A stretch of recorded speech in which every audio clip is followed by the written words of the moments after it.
تھے وہ غلط تھے۔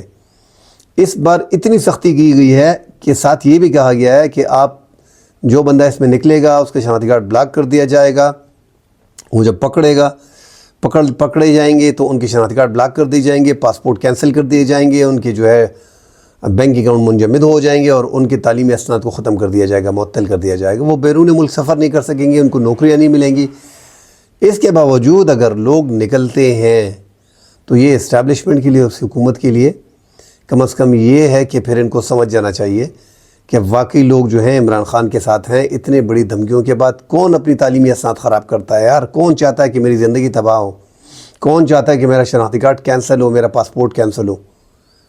اگر ایسے حالات میں اور اتنی سختی کرنے کے باوجود لوگ نکل آتے، پھر اسٹیبلشمنٹ کو بھی ذرا سوچنا پڑے گا کہ ایک بڑی جماعت کے ساتھ بلا وجہ کی ٹسل نہیں لینی چاہیے۔ اسٹیبلشمنٹ کا عمران خان سے اس ٹائم پہ کوئی